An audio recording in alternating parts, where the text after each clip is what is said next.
দর্শকবৃন্দ, এই হচ্ছে মাদি কবুতরটা, ঠিক আছে, যেটা আমি আসলে ধরছিলাম। এই যে মাদি কবুতরটা দেখেন। তো দর্শকবৃন্দ, এখন আমি কবুতরটা ছাড়তেছি। আমার সব কবুতর কিন্তু লক আছে, হ্যাঁ। তো ভাই আমার পক্ষে এখন আসলে আর ওয়েট করা সম্ভব না ভাই। একটা জিনিসের জন্য ভাই কতদিন ওয়েট করবো বলেন তো ভাই।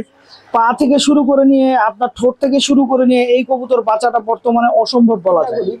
যে একটা দুর্বল বাচ্চা বড় করার থেকে একটা বাচ্চাকে ওর বাবা মা ঠিক মতো বড় করুক, সেটাই ভালো।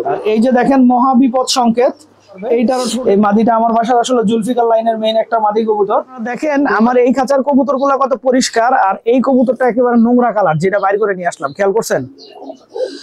তো দর্শকবৃন্দ, আমাদের তুরিবাজের জোড়াটা তো গেল। কিন্তু এই কবুতরটা হচ্ছে যে কবুতরটা আমার এক ছোট ভাই নিছিল, নিয়ে মনে করেন একদম এগুলো সিলেক্ট করতেছি, যেমন এই মাটিটা দিয়ে আমি বাচ্চা করবো ইনশাল্লাহ। আসসালামু আলাইকুম দর্শকবৃন্দ, কি অবস্থা সবার, কেমন আছেন আপনারা? আপনাদের সবাইকে আমাদের নতুন একটা ভিডিওতে স্বাগতম। দর্শকবৃন্দ, আমি আসলে আমার বাসায় একটা খাকি কবুতর আসছিল, যে কবুতরটা আসলে যেই ভাইয়া সেই ভাইয়ের সাথে আমার ফোনে কথাও হয়েছিল। তো এবং উনি বলছিল উনি ওনার কবুতরটা নিয়ে যাবে। সেই ভিডিওটা আজকে থেকে কতদিন আগে ছিল সেটা কি আপনাদের মনে আছে? আপনারা একটু দেখেন আজকে থেকে সেটা কতদিন আগে ছিল। বহুদিন হয়ে গেছে ভাই, কিন্তু উনি এখনো আইসা কবুতর নিয়ে যেতেছে না। তো ভাই আমার পক্ষে এখন আসলে আর ওয়েট করা সম্ভব না ভাই। একটা জিনিসের জন্য ভাই কতদিন ওয়েট করবো বলেন তো ভাই। তো যাই হোক, উনি যেহেতু আসে নাই, আমি উনাকেও মেসেজ দিছিলাম, ভিডিওতেও বলছিলাম, আপনারা হয়তো বা শুনছেন যে ভাই আপনি যদি যে কিছুদিনের মধ্যে না আসেন ভাই, আমি কিন্তু ভাই এই কবুতরটা ছেড়ে দিব। তো ভাই আজকে আমি কবুতর ছেড়ে দিব। আর আমি কবুতর ছাড়ার আগে আপনারা দেখেন আমার কোনো কবুতর কিন্তু ছাড়া নাই, আমার একদম সব কবুতর লক, ফুললি লক, বামও খালি। তো আমি আমার সব কবুতর লক করার পরেই কবুতরটাকে ছাড়বো। এর পিছনে মূল যেটা কারণ, সেটা হচ্ছে যে কোনোভাবেই যেন কবুতরটা আমার বাসায় স্টে না করে, এই কারণে আমি ছাড়তেছি। ওয়েদারও মোটামুটি ক্লিয়ার আছে, সূর্য আছে, ঠিক আছে, এখনো সময় আছে। একটা কবুতর চাইলে যে কোনো সময় যে আপনার খুব সহজে ওর বাসায় ফেরত যেতে পারবে। তো চলেন আমরা কবুতরটার কাছে যাই। দর্শকবৃন্দ, এই হচ্ছে মাদি কবুতরটা, ঠিক আছে, যেটা আমি আসলে ধরছিলাম। এই যে মাদি কবুতরটা দেখেন, খুবই সুন্দর একটা খাকি মাদি কবুতর, মাশাআল্লাহ। আর এই হচ্ছে যে ভাইয়ার কবুতর, ওই ভাইয়ার নাম্বার, ঠিক আছে, মোবাইল নাম্বার দেওয়া ছিল, যে ভাইয়ার কবুতর ওই ভাইয়ার। দর্শকবৃন্দ, এখন আমি কবুতরটা ছাড়তেছি। আমার সব কবুতর কিন্তু লক আছে, হ্যাঁ। বিসমিল্লাহির রহমানির রহিম। আমি যাতে নার্ভাস না হয় এর জন্য নিচে ছেড়ে দিলাম।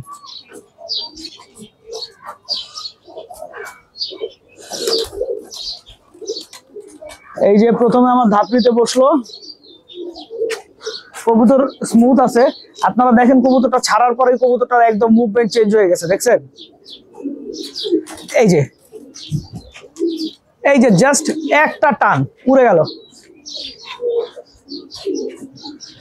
ও ফুললি রেডি ছিল। এখন ওই যে উঠতেছে এই সাইডে। তো কবুতর ভাই ছুমন্তর, কবুতর আর দেখতেছি না ভাই। এই যে কবুতর, এই যে কবুতর, এই যে দেখা যাচ্ছে কবুতরটা, এই যে দেখেন কবুতরটা এদিক ওইদিক ছোটাছুটি করতেছে, ঠিক আছে, কোনো জায়গায় স্টিল বসতেছে না, খালি এদিকে আর ওইদিকে ছোটাছুটি করতেছে। ওই যে পিছনে, এই যে আবার আমার ছাদের উপরে আসছে।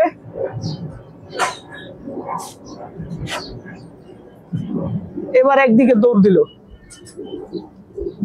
এবার অনেকখানি দূরে চলে গেছে। তো কবুতরটা জানো তার প্রকৃত মালিক যে ভাইয়ার কবুতর তার বাসায় ফেরত যায়, এটাই আসলে মন থেকে চাই। আর একটা কথা, যে ভাইয়ার কবুতর ছিল তার উদ্দেশ্যে বলতেছি, ভাইয়া দয়া করে আমার কথায় কষ্ট না পেয়ে আমার ব্যাপারটা বোঝার চেষ্টা করবেন। আসলে আপনাকে যেন আপনি কবুতরটা নিয়ে যেতে পারেন, এই কারণে আমি লং টাইম আপনাকে বলছি, কিন্তু আপনি আসলে কবুতরটা নিয়ে যান নাই। তো আমি আপনাকে এটাও বলছি আমি কবুতরটা ছেড়ে দিব, ভিডিওতেও বলছি, তারপরে হচ্ছে আপনাকে মেসেঞ্জারও মেসেজ করে বলছি, কিন্তু ভাই আপনি আমাকে তারপরে কোনো রেসপন্স করে নাই। এর জন্যই ভাই আমি কবুতরটা ছেড়ে দিলাম ভাই। তো তারপরে যদি আমার কোনো ব্যাপারে মনে কষ্ট পেয়ে থাকেন ভাই, ভাই হিসেবে ক্ষমা করে দিবেন। দর্শকবৃন্দ, আমাদের সবুজ মাত্রা কবুতরের যে বাচ্চাটা আসলে ফুটছিল, এই বাচ্চাটা এখন আসলে আমরা আর কোনোভাবেই তার মানে এটার আশা টোটালি ছেড়ে দিছি, যে এটা মনে হয় না বাঁচবে। কারণ ওর যেভাবে পক্স হয়েছে, ঠিক আছে, পা থেকে শুরু করে নিয়ে আপনার ঠোঁট থেকে শুরু করে নিয়ে এই কবুতর বাচ্চাটা বর্তমানে অসম্ভব বলা যায়। তো তারপরেও যদি বাঁচে এটা মিরাকেল, কিন্তু আমরা আসলে ওর আশা ছেড়ে দিছি। আর চিন্তা করছি হচ্ছে কোনো কবুতরকে বেশি ভালোবাসবো না, কোনো কবুতরের একটা বাচ্চা বেশি আসলে খুব বেশি মন থেকে বেশি চাবো না। যদি চাবো যে কবুতরকে বেশি ভালোবাসবো ওই কবুতরের বাচ্চাই ভাই খারাপ হয়। তো এই খাঁচায় আমাদের 2টা বাচ্চা ছিল, ঠিক আছে, আমরা একটা বাচ্চা সরায় ফেলছি। এই কারণে একটা বাচ্চা খুব বেশি দুর্বল ছিল, ঠিক আছে। তো আর আমি দেখতেছিলাম হচ্ছে, আমি সবসময় একটা জিনিস আসলে চিন্তা করি যে একটা দুর্বল বাচ্চা বড় করার থেকে একটা বাচ্চাকে ওর বাবা মা ঠিক মতো বড় করুক, সেটাই ভালো। তো আমার এই পেয়ারের আসলে মাত্র 2টা বাচ্চা নেওয়া হয়েছে। তো আপনার দেখা যাক, এর আগেও একটা বাচ্চা নিয়েছি আর এখন একটা বাচ্চা নিলাম। আর এই পেয়ারের বাচ্চাটারই কিন্তু আসলে ঠোঁটে যে আপনার অর্ধেক যে পড়ে গেছে, ঠিক আছে, এই পেয়ারের বাচ্চাই কিন্তু এটা ছিল, ঠিক আছে।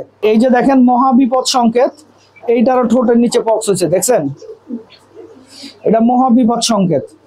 আর একটা বাচ্চা যখন আসলে কবুতর ফুটায় এবং একটা বাচ্চা যখন বড় করে, মাশাল্লাহ ওই বাচ্চার সাইজই অন্যরকম হয়। আপনারা দেখেন এই বাচ্চার সাইজটা মাশাল্লাহ কত ভালো হয়েছে, দেখছেন। আমি এই মাদিটাকে হয়তো আর 2-1 দিনের মধ্যে সরাইও দিব, ঠিক আছে, কারণ একটা বাচ্চাকে ওর বাবাই আসলে খাওয়ায় মানুষ করতে পারবে না, এখনই সরাই দিই, দরকার নাই আর। মাদিটাকে সরাই দিলাম, কারণ একটা বাচ্চা অনায়াসে ওর বাবা আসলে খাওয়ায় বড় করতে পারবে। এই মাদিটা আমার বাসার আসলে জুলফিকার লাইনের মেইন একটা মাদি কবুতর। তো এখন যদি ওকে রাইখা দেই, সেক্ষেত্রে মনে করেন আপনার কবুতর দুর্বল হওয়ার চান্স আছে। আবার যেহেতু এবছরই কবুতরটা, আবার সামনের বছরই আবার কবুতরটা পাল্লা খাবে, আমি যেই কবুতর দিয়ে বাচ্চা করি ওই কবুতরই আবার পাল্লা দিই, ঠিক আছে। চলেন এটাকে বাইরে নিয়ে যাই, কবুতরটাকে এই খাঁচায় দিয়ে দেই। যাও। আপনারা দেখেন আমার এই খাঁচার কবুতর গুলা কত পরিষ্কার, আর এই কবুতরটা একেবারে নোংরা কালার, যেটা বাইর করে নিয়ে আসলাম, খেয়াল করছেন। অন্য কবুতর পরিষ্কার, এটা নোংরা কেন বলেন তো? কারণ হচ্ছে অন্য কবুতর গুলো হালকা পাতলা করে মোল্টিং করছে, এই কবুতরটা যেহেতু পাল্লার পরে আমি থরে দিয়ে দিয়েছিলাম, যে কারণে ও মোল্টিং করতে পারে নাই। তো দর্শকবৃন্দ, আমাদের তুরিবাজের জোড়াটা তো গেল, ঠিক আছে। তুরিবাজের জোড়া নিছিল ওই খাকি মাদিটার সাথে, কিন্তু মাদিটা তো ভাই চলে গেল, ঠিক আছে। এখন তুরিবাজ একা হয়ে গেছে। তো যাই হোক, এখন তুরিবাজটাকে আমি হয়তো খুব শিগগিরই ইনশাল্লাহ জোড়া দিব। আমি এতদিন ভাবতাম আসলে তুরিবাজ আমার যে 2টা কবুতর আছে, 2টা কবুতরই হয়তো আপনার মাদি কবুতর, কিন্তু আমি পরবর্তীতে বুঝতে পারছি না, একটা নর একটা মাদি হয়েছে, আলহামদুলিল্লাহ। তো এই কবুতরটা হচ্ছে যে কবুতরটা আমার এক ছোট ভাই নিছিল, নিয়ে মনে করেন একদম মনে করেন মরা অবস্থায় আমার আইনা ফেরত দিছিল। তো এখন কবুতরটা আলহামদুলিল্লাহ মোটামুটি একটা সুস্থ সুন্দর অবস্থায় আসছে। উড়ার কবুতর গুলার বাচ্চা করার হইলে আমি এই যে এই কবুতর গুলা দেখতেছেন, এগুলা দিয়ে আসলে আমি পেয়ার দিব, ঠিক আছে। এগুলা সিলেক্ট করতেছি, যেমন এই মাদিটা দিয়ে আমি বাচ্চা করবো ইনশাল্লাহ। খুব সুন্দর একটা মাদি কবুতর, মাশাল্লাহ। তো দর্শকবৃন্দ, ভিডিওটা আমি এখানেই শেষ করছি। আপনারা সবাই ভালো থাকবেন, 5 ওয়াক্ত নামাজ পড়বেন। আসসালামু আলাইকুম।